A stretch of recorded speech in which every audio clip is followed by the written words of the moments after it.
Bom, vamos lá? Muito obrigado ao apoio da Garimpos Joias, que está com a gente aí, apoiando a rede. Poxa, é muito importante vocês visitarem a loja, porque é a única empresa que nos apoia. A gente não tem hoje mais monetização de lugar nenhum, a gente não tem apoio de empresa nenhuma, a gente não tem, só tem a nossa audiência, as doações e os assinantes. É o que mantém esse canal no ar. Vejam a situação que a gente está, né? Quem dera a gente tivesse 3, 4, 5, 6 empresas, né, nos patrocinando, a preocupação seria diferente, mas faz parte. Desmistificando o cérebro, parte um. Como é criado o pensamento? Como é criada a consciência? E é sobre isso que nós vamos falar hoje. Então, nós montamos aqui um organograma bem simples. E a ideia aqui é passar o mais básico possível sobre o funcionamento do cérebro. Mas eu quero deixar vocês preparados para a parte 2, domingo. Eu vou passar o horário ainda, porque eu não vi o horário, né? Tem que montar o organograma da parte 2. Vai ser o início de algo muito grande. E, e vai ser muito interessante para quem não conhece o cérebro, porque é impressionante como as pessoas acreditam no sistema. Elas acreditam mesmo que o sistema tem o poder de controlar o cérebro. É inacreditável. Uma coisa é alterar o estado mental de uma pessoa. Isso é o que o projeto MK Ultra, Monarca e outros projetos que envolvem até mesmo rituais satânicos, mas tem muito a ver com tortura, tem muito a ver com uma coisa é você mudar e alterar o estado da mente, que de alguma forma possa minimamente influenciar a consciência. Outra coisa é controlar a mente de uma pessoa. Então, por que que eu criei o projeto Cérebro? Para as pessoas pararem de acreditar definitivamente no sistema.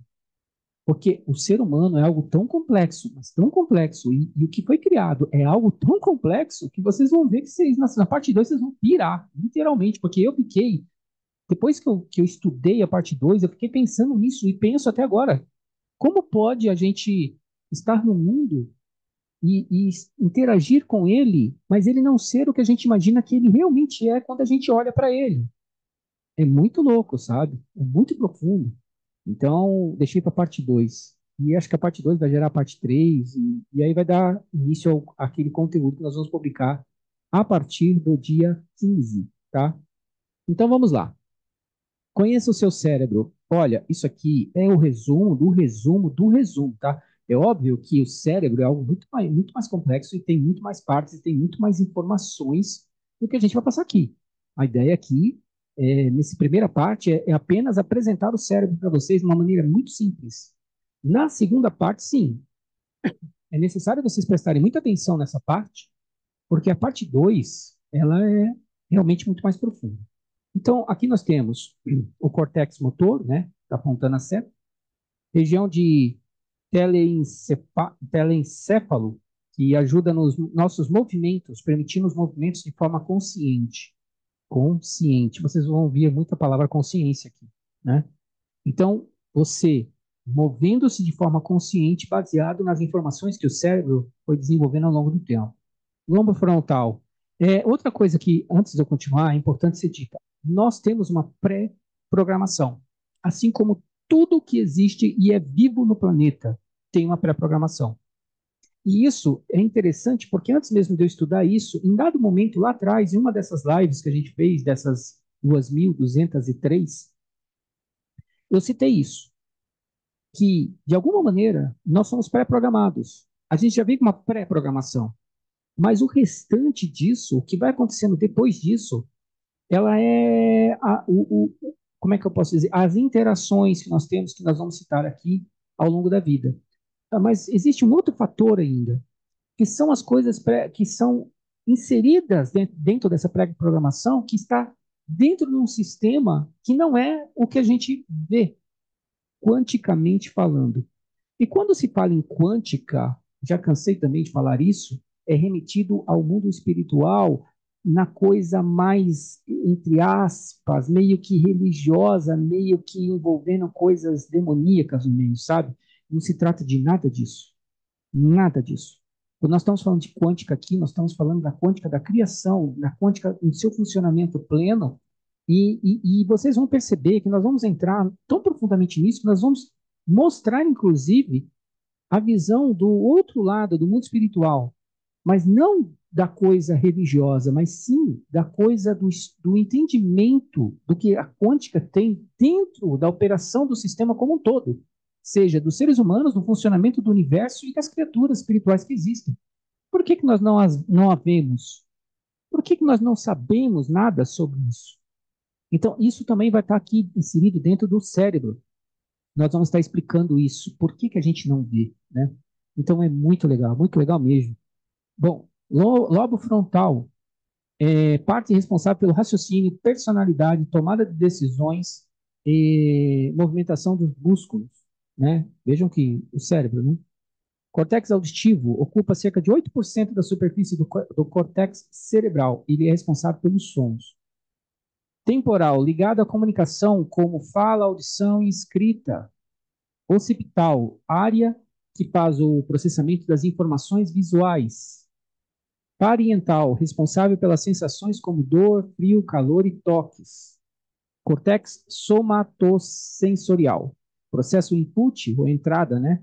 Entre parte sensorial e a parte motora, executando o movimento perfeito. Então, o cérebro é o computador que vocês conhecem, desde o mais simples, básico, computador básico, até o computador quântico, ele é uma representação do cérebro. Os cientistas estudando o cérebro foram tendo acesso, e o cérebro ele funciona de forma muito parecida com o computador quântico. Então a gente vai aprender muita coisa sobre o cérebro de uma forma básica nessa primeira parte, tá? Então, o que é o cérebro e o que é a mente? E é aí que começa a nossa jornada.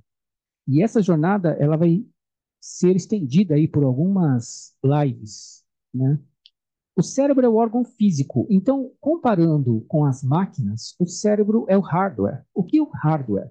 Hardware é o seu CPU do computador, é o seu celular na sua mão, é o seu roteador que te dá acesso à internet, é o físico, é a máquina construída para abrigar o quê? A mente, no caso do cérebro, a mente é o software. Então, tudo que roda no seu celular, roda no seu CPU, tudo que trafega no seu roteador, são softwares, são sistemas para o funcionamento de, entende? Então, tudo aquilo que você. O Zoom, é um software, que hoje as pessoas chamam de aplicativo, né? Tem um aplicativo do celular, o software do computador, e assim por diante, mas todas as aplicações que são utilizadas nesses hardwares. Então, nós temos uma mente que roda no nosso cérebro. O cérebro é o nosso hardware, o órgão físico, e a mente é a construção subjetiva de nossa experiência consciente, tá? Então, são duas coisas distintas. O cérebro não é a mente, o cérebro abriga a mente, ok? Pois bem, dito isso, o que é o pensamento? O pensamento é o subproduto do processo mental. Do processo mental. Então, o que é a mente? É o grande software que desenvolve todos os processos que são subprodutos. Então, vamos lá. Você vai ter o teu celular, que vai ter o Android, que vai rodar todos os softwares. Então, vamos supor que, nesse caso, o Android é a mente, e o subproduto disso é tudo que roda no teu celular. Então, o Android faz com que todos os processos funcionem dentro do seu celular. Então, você abre o navegador, você abre um aplicativo, você faz as transações bancárias, você liga para uma pessoa, entenderam?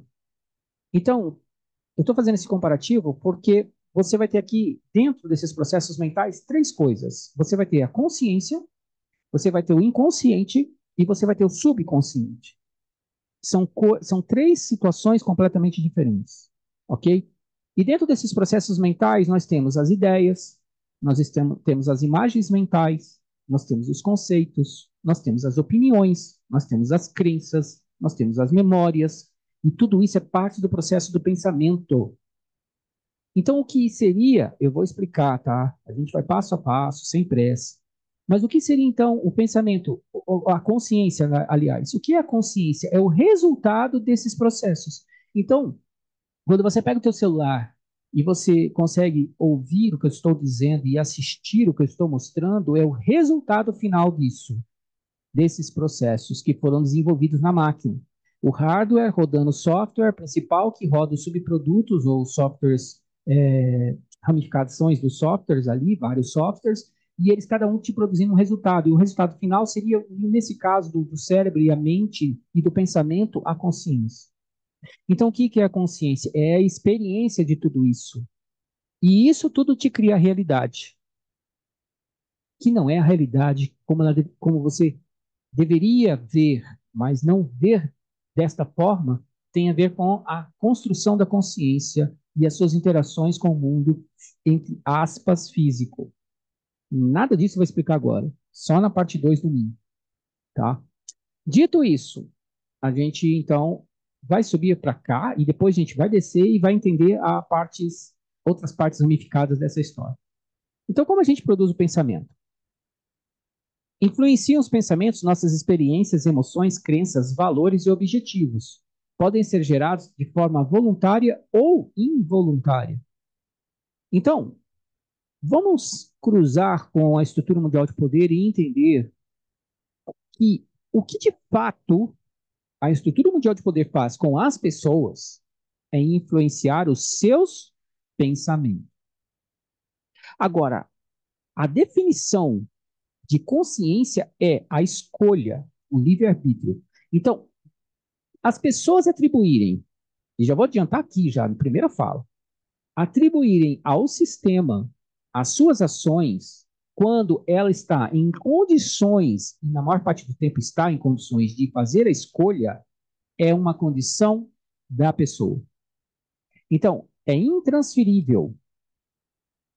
Eu posso alegar, depois de. Estou ainda em processo de estudo, mas até onde eu estudei sobre o cérebro e vou apresentar para vocês, eu posso dizer com uma certa tranquilidade que, muito provavelmente, 95% ou mais da população mundial faz as coisas conscientes, porque é uma escolha. Então, a construção do pensamento. Aí eu lembrei de um texto onde Jesus, se não me engano, fala isso, ou está escrito nas escrituras, uma parte, eu não lembro exatamente. Quem depois quiser, passa o texto, e tem muita gente que tem conhecimento profundo das escrituras, onde fala o seguinte, que a pessoa se sentindo tentada, ou seja, o desejo leva ao pecado. O desejo leva ao pecado. Como que eu interpreto isso com o conhecimento que até agora eu já consegui ter nesse estudo sobre o cérebro? Que o desejo é a construção do pensamento. Então, o pecado é o resultado da atitude de tomada de decisão consciente. Vocês entenderam o que eu quero dizer? Então, se o pensamento é a construção, a atitude de ação, da escolha, é a consciência. Então, isso significa dizer que entre a construção do pensamento e a ação, você tem a possibilidade de tomar a decisão correta. E é nesse sentido que ele fala. Então, é melhor que você arrancasse os olhos do que ela continuasse desejando aquilo, porque ela está construindo um pensamento. E esse pensamento vai gerando os processos. Entre eles, o desejo. Porque a sensação produzida pelo cérebro durante o pensamento do desejo faz com que a pessoa vislumbre a ação. E ao vislumbrar a ação, ela então vislumbra a possibilidade de realizar a ação. Mas entre o pensamento, a construção do pensamento e a ação, existe uma lacuna. É a consciência que vai definir se ele prossegue ou não prossegue com aquela atitude. Então, isso você pode colocar no espectro da vida inteira de uma pessoa, ou seja, em todos os momentos de tomada de decisão consciente. Entenderam? Então, que é diferente das posições e posicionamentos inconscientes. Então, o julgamento final, ele é baseado na ação consciente. Isso a própria lei, né, analisa no momento de julgamentos. Claro, não vamos levar em consideração aqui a injustiça do mundo, né? Nós estamos falando um julgamento justo. Vai levar em consideração a consciência. Então, não há como você, consciente, tomar decisões e imputar isso, ou seja, você transferir responsabilidades. Porque a decisão está na sua mente, na construção do seu pensamento. Você não tem como transferir isso para outra pessoa. E isso é o que o estudo do cérebro mostra, entendeu? Então a pessoa está se enganando. Ela está tentando justificar uma atitude consciente. Então ali está a ação e ali está a comprovação. E detalhe, o cérebro ele guarda tudo. Só que não só guarda, ele transfere a informação. Isso está na parte 2. Eu vou explicar depois. Acho que devo citar alguma coisa ainda nessa live, porque tem uma informação aqui interessante nesse sentido. Então, o pensamento, influencia os pensamentos, as nossas experiências, emoções, crenças, valores e objetivos. E se você observar a estrutura mundial de poder, o que ela está fazendo no mundo? Alterando os valores. Então, se você altera valores, você altera crenças, você altera emoções, você vai alterando os processos mentais, você vai criando novos mapas mentais nas pessoas. E esses mapas mentais vão distorcendo o comportamento. E vocês vão ver que isso está dentro do processo cerebral. Eu vou voltar aqui e vou mostrar uma coisa para vocês. O cérebro é a parte do encéfalo relacionada com funções como a memória, sensação, inteligência, raciocínio, inteligência, comportamento e razão. Então, isso tudo está dentro do processo. E você veja que isso aqui tudo está sendo atacado, tanto a inteligência quanto o raciocínio, quanto o comportamento das pessoas, o que distorce a razão, a tomada da decisão.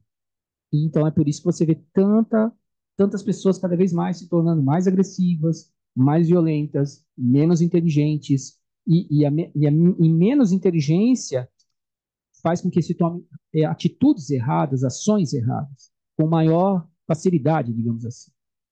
Além disso, é também o cérebro responsável pelo controle da contração dos músculos, movimento esqueléticos e integração das informações sensoriais, ver, ouvir, sentir, cheirar e assim por diante.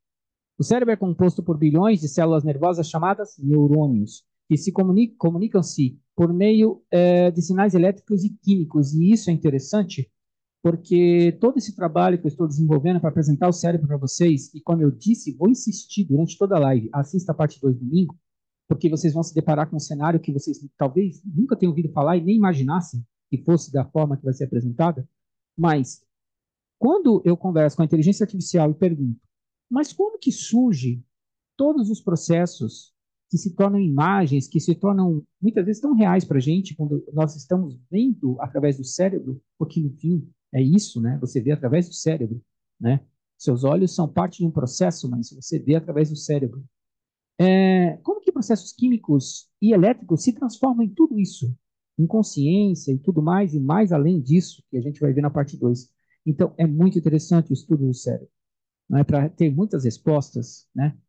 Voltando ao pensamento, como que surge o pensamento? Então, ambiente percebido, né? Você tem os 5 sentidos ali que vão criando de forma externa e interna a realidade que você vê à sua frente, tá? Essa realidade que é vista pela criatura humana, pela forma humana e pela forma que os seres humanos foram criados e limitados e pré-estabelecidos de ver o mundo. Porque o mundo não é o que a gente vê. Tá? É uma realidade completamente diferente, mas é inacreditável digamos, a complexidade disso, sabe? Mas partindo do princípio do que a gente sabe. Então, os sentidos, as regras, os ambientes e todas as experiências que você tem como um ser humano observando o mundo, mais os seus sentidos, o mundo percebido, ele gera, entre aspas, problemas que você tem que buscar soluções. E aí o cérebro começa a desenvolver esse processo. E como ele desenvolve esse processo? Ele busca sua memória de trabalho, tá? Então, a consciência executa o pensamento elaborado. Ele processa de forma consciente a realidade. Então, vamos voltar ao começo da live. Você tem o cérebro, que é o hardware, você tem a mente, que é o software, principal, né? E você vai ter os subprodutos disso, que é tudo aquilo que o cérebro processa, as emoções, as memórias, tudo, né? Em torno que te torna um ser humano. E isso é processado e isto, através da construção do pensamento, gera consciência. E aí a consciência te apresenta o que está à sua volta. E aí eu sou obrigado a colocar uma situação aqui que nós vamos estudar na parte 2, mas eu já vou adiantar aqui, porque se alguém quiser pesquisar, já pode pesquisar. Vai adiantar um pouco o seu entendimento lá da parte 2, que é o colapso de função de onda da quântica. E eu sugiro que vocês estudem. Nós vamos citar isso na parte 2, mas o que é o colapso da função de onda? Tudo se torna real de acordo com o observador.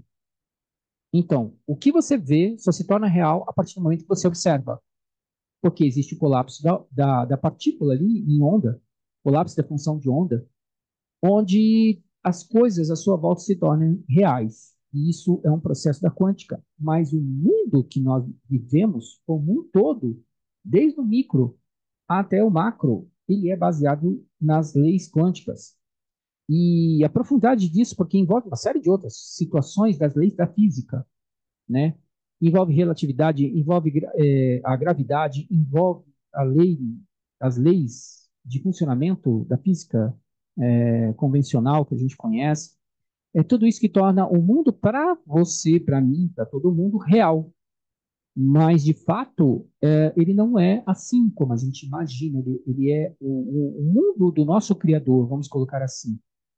O mundo que o filho dele vive hoje, o mundo que os anjos vivem, é então o mundo, digamos assim, que eles integram parte desse mundo e vivem nele, um mundo próximo do real, porque até mesmo essas criaturas, ainda assim, não são totalmente, digamos assim, igual ao sistema em que eles estão vivendo, porque o sistema que eles vivem é parte do todo, e aí essas criaturas são parte do todo e nós também, mas são diferentes.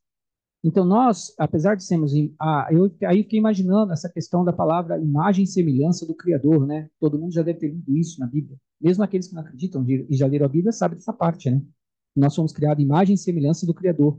Essa imagem e semelhança não é exatamente a imagem e semelhança de um ser espiritual com um ser carnal, vamos dizer assim, um ser físico. É outro tipo, imagino eu, aquela palavra tem a ver com outro tipo de coisa, que tem muito a ver com a questão da justiça, do amor, das qualidades do Criador. Digamos que aquela fala tem a ver com as qualidades do Criador em relação ao ser humano, mas não essencialmente a condição do ser humano e o ser espiritual. É interessante isso e nós vamos entender isso na parte 2.